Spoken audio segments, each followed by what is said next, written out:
children. So yesterday we talked about the two different types of metabolites produced by the plant. One is the primary metabolites and second one is the secondary metabolites. We have also seen that the primary metabolites are carbohydrates, proteins and the fats, which we already studied in the first unit, which is called as the nutrition. So now we are talking about the secondary metabolites here. So when you come to the secondary metabolites here, we already studied about the alkaloids yesterday, right? In the alkaloids we have seen that there are different alkaloids which are present in different parts of the plant and also their medicinal uses. Some of them are used as insecticides, some of them are used in the making the anti-malarial drugs, some of them are used in making the pesticides, some of them are used in the medicines which stimulate the central nervous system like caffeine. Okay, so and also we have seen that quinine, it is used to make the anti-malarial drugs and all. So Rolfia, serpentina, from that you get rasparin, which is used to make prepare the drug for the snake bite. So like this, in different ways alkaloids are used by us. And now we are going to the tannins now. So tannins here, these are the carbon compounds. These are the carbon compounds and also these are stored in different parts of the plant. So in different parts of the plants, these are stored. And now the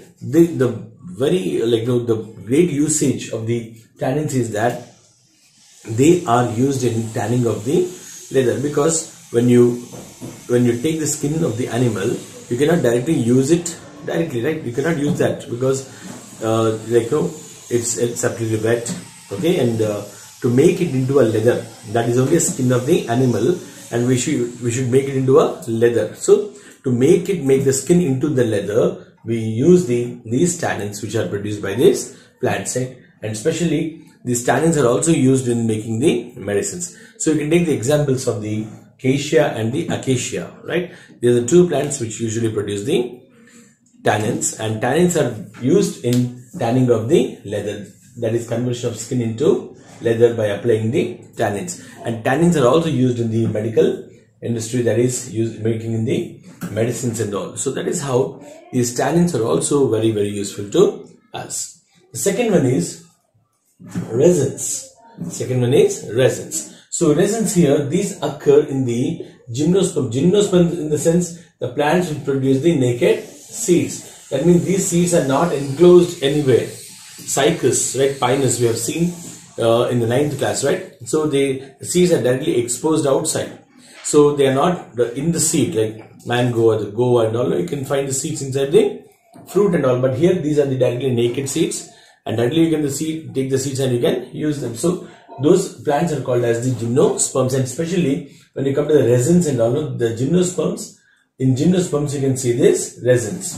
So these resins are usually produced in the resin passages or resin canals. So what are the resin you get from these plants and all? So you can use it for the varnish, right? So you might have seen that the wood, right? They will make a varnish on that, so it look really stunning, and a nice coating of the teak wood and also like that will be done by the varnishes and all. That varnish is usually it is extracted from the plants which are nothing but the pinus, and these varnishes are coming out from the resin passages. So resins are used in this way. So resins are used as the varnishes, right? So this is about the resins. And third one is the gums.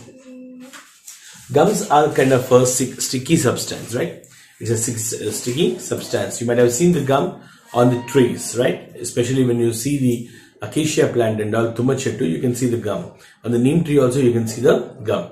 So usually when you throw the stones at trees and all, or when the this trunk gets hurt and all, so what happens is they will secrete the gums outside, so that it can you can stop the outflow of the substances from the plant or the tree. So what happens is the thing which is secreted out will be called as the gum. So the gums will absorb the water, and they will swell, and they will try to heal that particular parts here. So they will absorb the water, and also they will they will heal the damaged part of the plants. So that is how these gums will be helped. So these gums are really economically very much valuable to our human beings, right? So for plants it is healing its wounds, but whereas here these same gums are economically very useful to us. So what we do is we produce, like, you know, we take the trees which gives out the gums and all, like they get the gums and they make the adhesive material from that. They make the binding, they are used as the binding agents also, and also, you know, like they are also used in making the medicines. They are also used in making the food items. Okay, so in different areas, like, you know, these gums are used.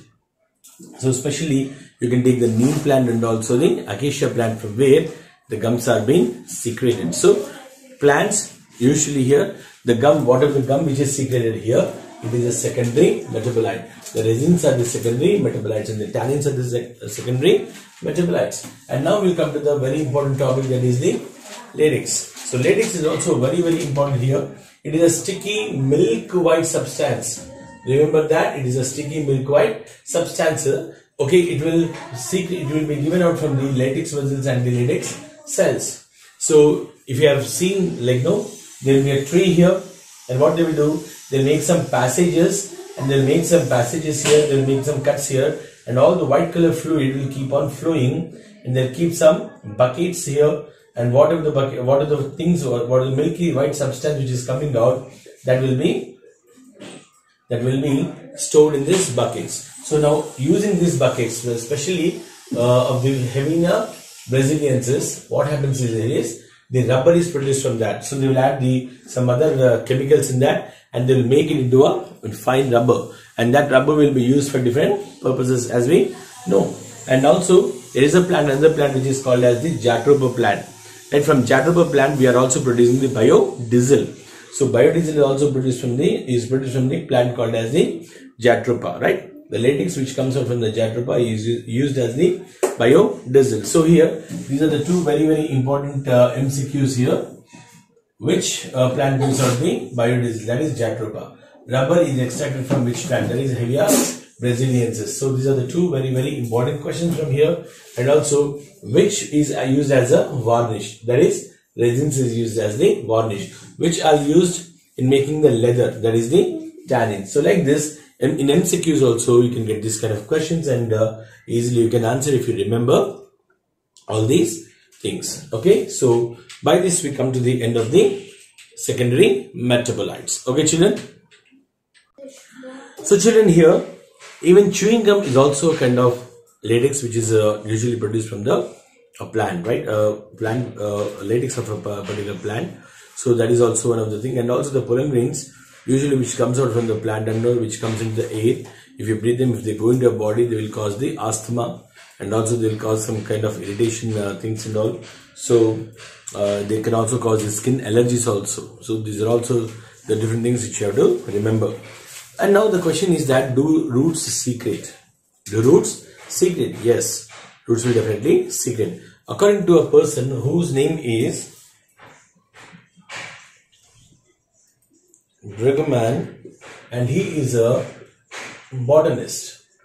He is a botanist, and his experiments, like his experiments on the roots revealed that even the roots also will secrete certain things. Especially when you observe the apple crops and all, like for 4 years, if you continuously have the apples and all, and in the 5th year, by this time what happens, the plants will stop giving out the apples, because the roots will not secrete different chemicals into the soil, which will prevent the plant from getting the fruits and all. So that is how even roots also will secrete different things. So here there are two words we are using here. One is the excretion, second one is the secretion. Okay, children, now we will see what is secretion and what is excretion. What is secretion and what is excretion. So here, when you come to the secretion or excretion, these are the things, these are the two examples right now here. There will be passage or movement of the materials.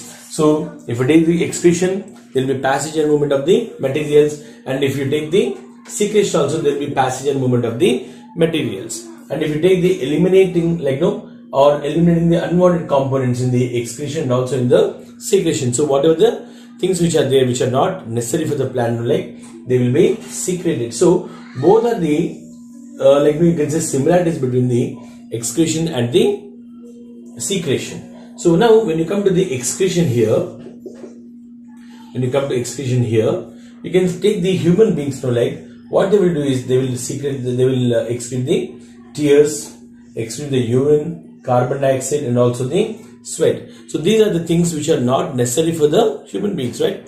You cannot say they are necessary for the human beings. They cannot, if they stay in our body, especially urine and all, like carbon dioxide and all, like they become poisonous for the body. So they should be excreted outside. Okay. Now in the same way, if you come to the plants and all, plants also will excrete through the roots. That is also we have seen in the apple plant example, and all will secrete some peculiar secretions into the soil. Okay, so that means they will excrete here, right? And also falling of the leaves and the bark, and also these are all the examples of the excretion, especially in the plants and all. But when you come to the secretion and all, like if you take the human body and all, enzymes are the ones which we secrete every time. So when you put some food in your mouth and all, the saliva which comes out is a secretion. It's a secretion, right? Saliva is secreted into the mouth, and that will have the enzymes in it, and the enzymes are in the saliva. So those enzymes will start digesting the food material. So that is how secretion here, enzymes and also saliva are the examples. And also there are different endocrine glands in our body. There are so many endocrine glands in our body which will keep on secreting the lot of enzymes, right? Now, for example, if you take the pituitary gland, they will secrete some enzymes, growth hormone and all. And when you come to the thyroxine, like the parathyroid glands and thyroid gland, they will release the parathormone and also thyroxine. If we come to the pancreas and also they will secrete the insulin and all. So if you come to the kidneys, they'll secrete the vasoadrenal gland, which is on the kidney. They'll secrete the vasopressin. Okay, there are so many glands in our body which will keep on secreting the hormones. Okay, so what here they are doing is secreting. They are secreting the hormones whenever they are necessary, right? So in the same way, if you take the plants and all, like latex, resins and gums and etc. So all these are secreted by the plants. They are the secretion. So in the animals or the plants, or in the human beings or the plants, what will take here? Secretions will be taking place, and also the excretions also will be taking place. So here that is the difference between the secretion and excretion. Okay. So if you take the excretion especially, you can say that removal of materials from the living being, right? And then when you come to the secretion, you can see materials are moving from the one point to the other point. So here hormones which are secreted here, they'll go and act on this particular place. If they are secreted here, they'll go and act on this particular place. But it's not the same with the materials which are to be excreted. So they should be excreted, they should be sent out of the living organism. So this is the difference, major difference between the secretion and the excretion. So by this we come to the end of the complete unit of excretion. So by this we come to the end of the excretion. There is a fourth unit, and in the next session we will start the control and coordination, that is about the nervous system. Okay children, so until then, have a great day. God bless you. Take care.